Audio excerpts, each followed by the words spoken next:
This story happened about 5 years ago.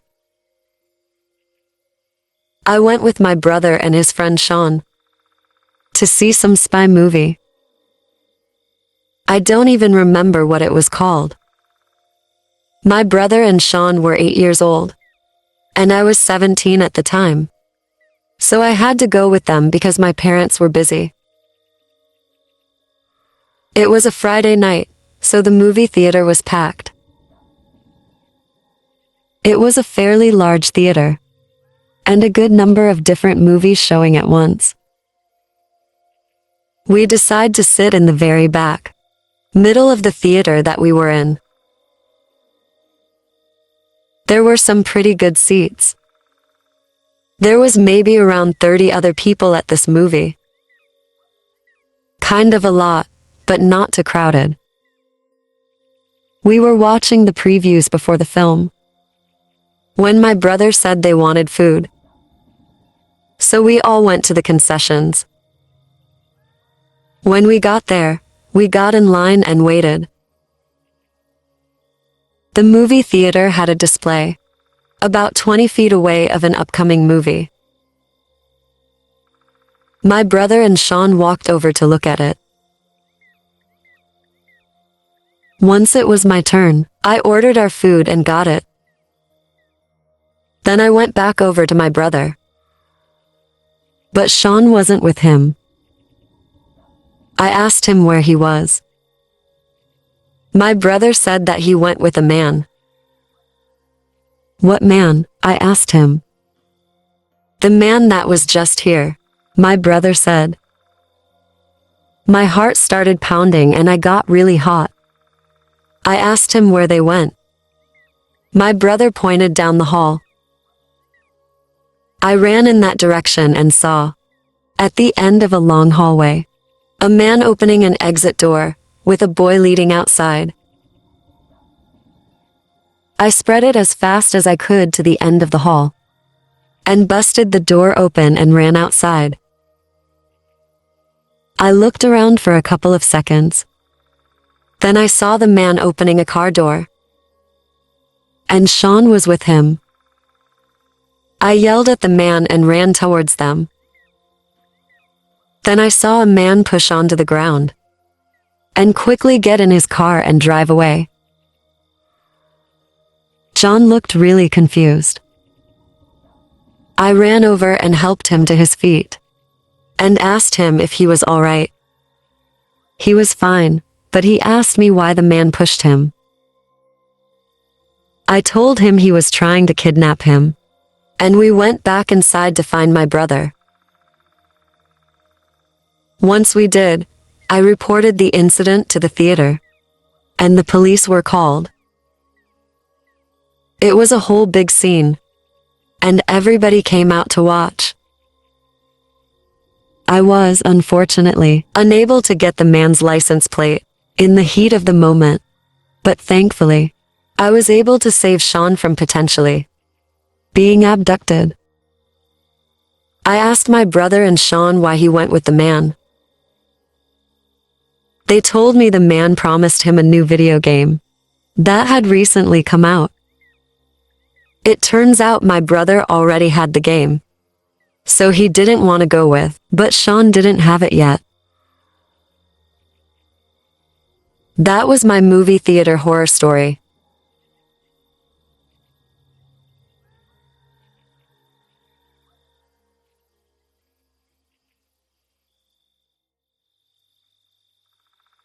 When I was a kid, about 12 years old, I went with my friend one night to the movies.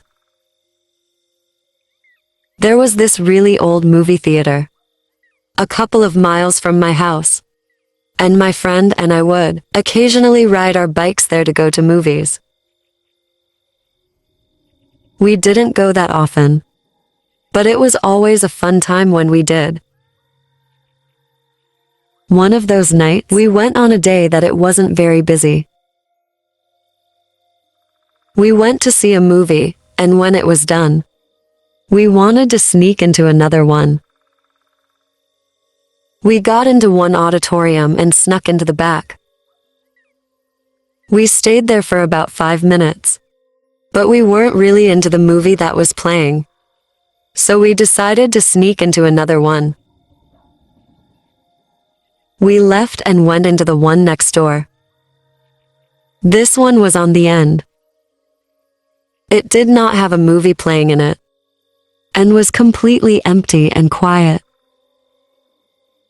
My friend and I found this interesting, and being kids, we ran around it, just horsing around and hanging out for a few minutes. Out of nowhere, we heard laughing noises, coming from the auditorium we were in. It sounded like an old man laughing. We looked at each other, with a confused and shocked look on our faces. It was coming from the back of the theater that we were in. It was coming from the back of the theater, and we were in the front of it. We walked a little closer and looked towards the back. It was completely dark in there, but you could see a little bit from the dim lights, near the exits, and some others near the front and back of the theater. The laughing continued. As we got closer to the back, we saw an old man sitting by himself in the top corner, laughing hysterically, and looking and pointing right at us. We hadn't seen or heard him come in at all, and he really didn't seem to be there when we first came in. We got so creeped out that both of us ran away as fast as we could. As we ran out the auditorium, the man's laughter seemed to be getting louder as we left. Finally, we were back in the hallway, and we left the building and rode our bikes all the way home. We never went back to that theater.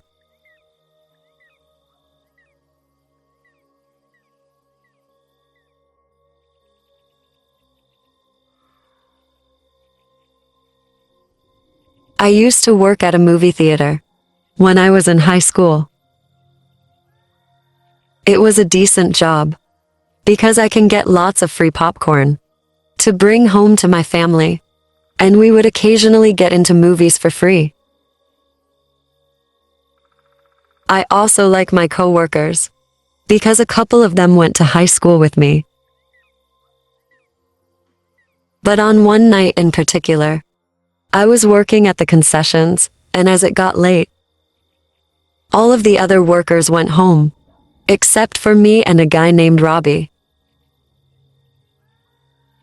When it was finally time to close, I went to clean the auditorium that was last used.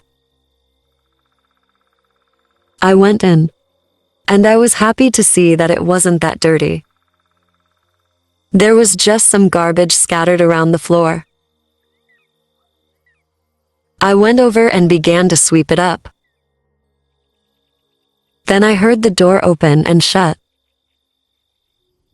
I expected to see Robbie or someone walking, but I didn't see anyone. From inside where I was, you can't see the doorway because there's a little wall blocking it.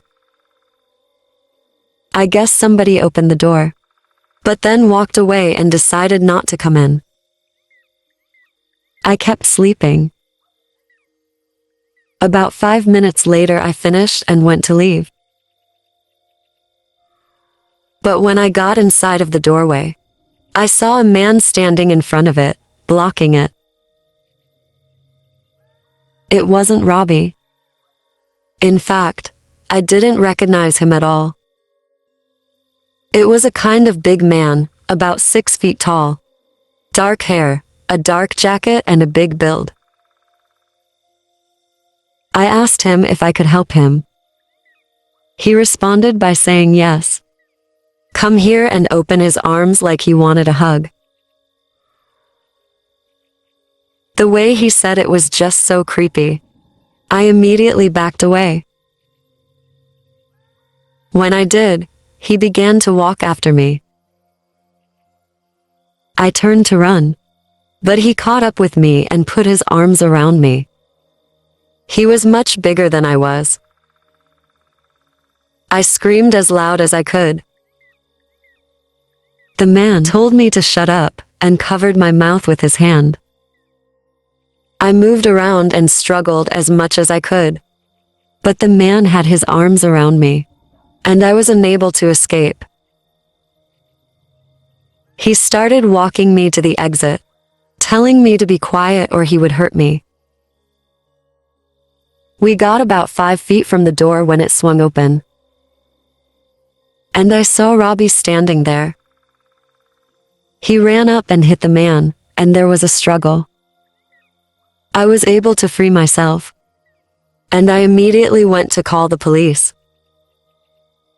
Robbie and the man struggled in a fight for about a minute. I did what I could to help him. Then the man was able to break free and run out of the room and leave the building. We walked out to see several police cars, and the man apprehended.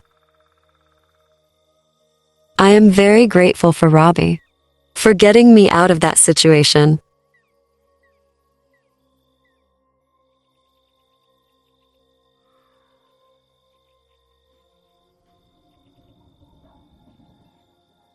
Last year, I took my 5-year-old son to the movies. It was an afternoon, and I usually don't go at that time. But I had the day off work. It was weird to go during the day, but it was very nice because there was hardly any people there at all. We saw some kids' movie that my son really liked. After the movie, we were walking down the hallway when a lady approached us. From the moment she started talking, she seemed a bit off.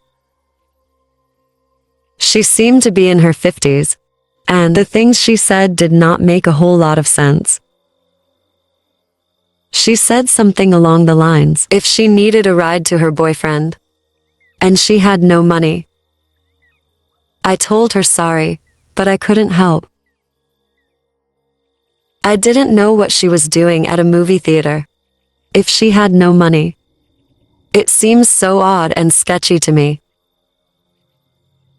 She asked a few more times, but I stuck to my gut of it being a bad idea to invite her into my car with my 5-year-old son, and I said no.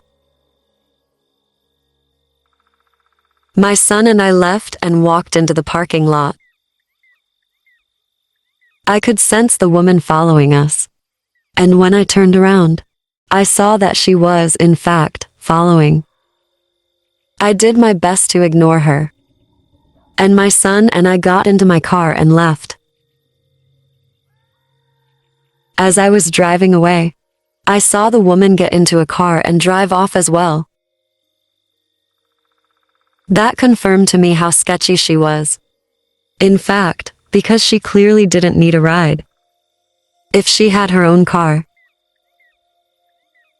I saw her pull out of the parking space and cut across the parking lot, and then began trailing me in my car. I was afraid she was going to follow me home.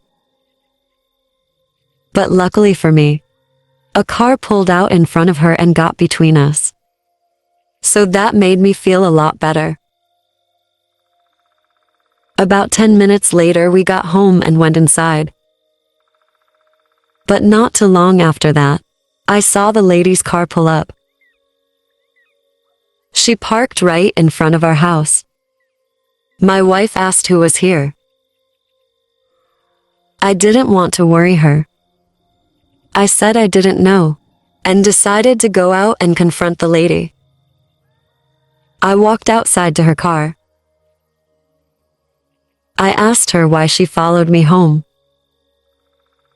She began apologizing over and over, saying that her friend lived over this way, and started walking down our street in the other direction. I was not buying her story, but what could I do? She walked away, and I went back inside. Her car was still parked in front of our house, which concerned me, but at least she was gone. A few hours went by, and I had no sight of the woman. I actually began to question myself and worry about her safety, little, because she did not seem too well in the head. I also didn't think she was fit to be driving.